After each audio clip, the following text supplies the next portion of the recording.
Hi, I'm Thomas Whitney, the inventor of the Quick Clip keyring. Basically, as you can see from these pictures, it is a keyring that has two hooked clasps here that interlock, and what holds the ring closed when it's closed is spring tension. So think of this as a coil spring. So the spring action is pushing these two hooks together, and so they stay clasped. And all you need to do to open it is push the two clasps together. You can do it with one hand, and then make sure that the clasps aren't in line to hit each other, and it'll just open, and you can quickly remove your key. This replaces the standard keyring, which has been in use since 1906. At least that's when it was patented. So here's the normal keyring, and of course the big problem with it is that it you chip your fingernails.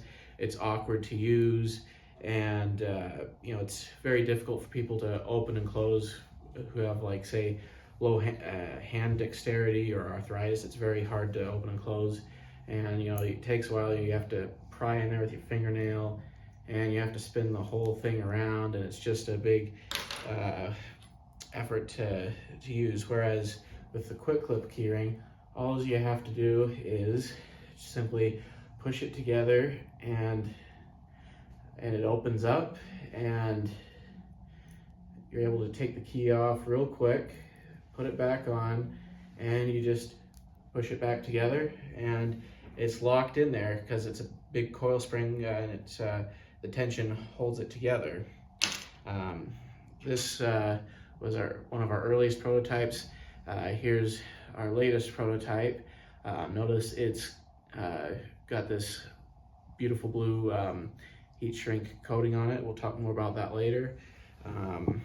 But we're thinking that the standard size of this is going to be 1 1/4 inches. That seems to be the best size for opening and closing right now. You can also have more basic ones. If you want to have different tiers of it, this doesn't have the wrap on it. But here's a bigger model. You can see again how it works. Of course, this one's annealed, so it doesn't work quite as well as a spring, but you just push it together, it opens, and you do the reverse to... Perfect. So I'm Tyler. I'm going to go over the materials that we used for our prototypes, and what the materials we want to use for manufacturing our keyrings. And so we came up with this idea, and we really were super skeptical as to what material to use. And Thomas, who spoke a little bit earlier, he actually found some wire. This is the original that was in his lawnmower, at the bottom of his lawnmower, that is 16-inch spring steel. So this is our first ever prototype that we used, and we thought this material was really well, and it worked super well for the springiness and to get the open and closed. And so we were being super innovative and trying to find a way of what materials we can use for this product. Some of the next things we thought of was the shrink wrap. Thomas went over that a little bit, but this is just basic blue shrink wrap. This is the black one. But these are super helpful because they go around the key ring and make it super comfortable to open and close, and make it a lot more stylish and easier to take your keys on and off. So the shrink wrap was a big step for us, and we think can be super beneficial in making this product for super cheap and for super comfy. And so that's how we came up with these materials. We obviously are exploring more with copper plated things, gold plated things, and kind of figuring out what exactly we want to use. But we think 16-inch spring steel is going to be the easiest for us to manufacture and get out, and it's one of the first ones that we've experienced, that we've experimented with. But obviously we've been looking into different materials and different types of metals and what we kind of want to get into. And yeah, those are the materials that we use for the keyring. My name is Cooper Wilson, and I'm going to be going over the manufacturing and pricing of the Quick Clip keyring. So after all the research we've done, we have found that the cost to manufacture a single Quick Clip keyring would vary between 5 and 15 cents for each individual keyring. So obviously that's a great price, really low, which in turn helps us generate big profit margins. We are going to shoot for around 90% profit margins So hitting a 90% profit margin, we would sell each keyring between $1.50 to $3 per keyring. And obviously if we wholesale those out, it'd probably be on the lower end, or direct to consumer it'd be on the higher end.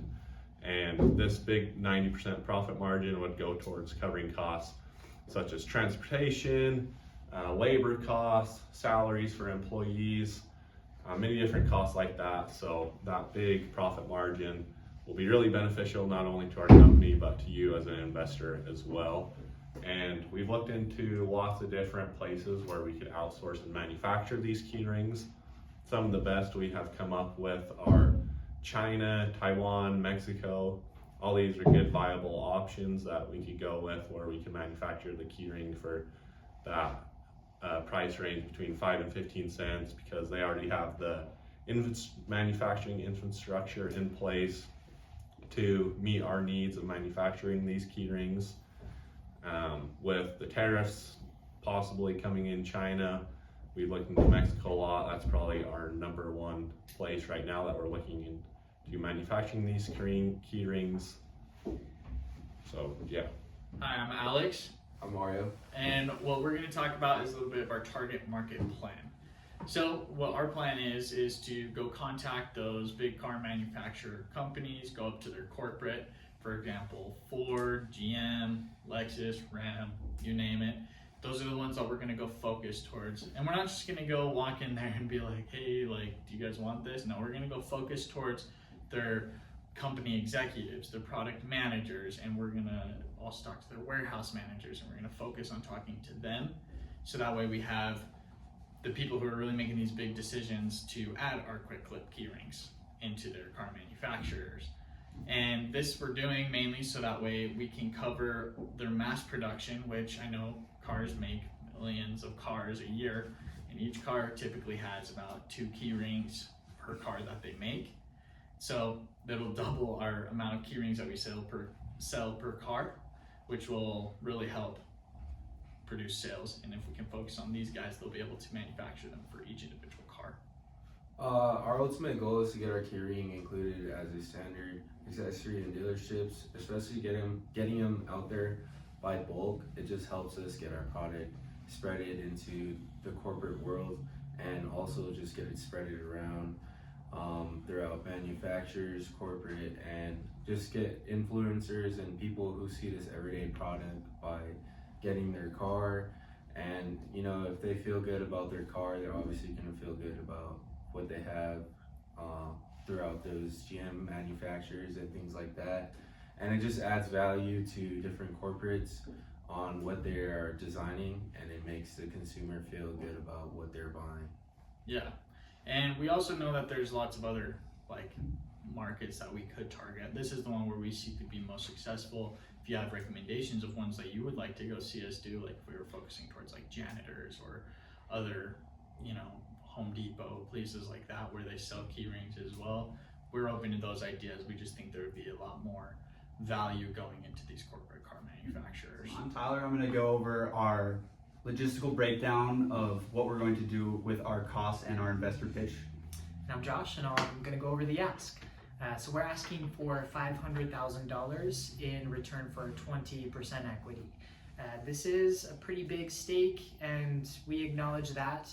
There's a lot more research that we're going to have to do, and this is a joint venture. So that's why we're going to give you that higher 20% equity. Yeah, so I'm going to break down what we're going to do with every dollar of that $500,000.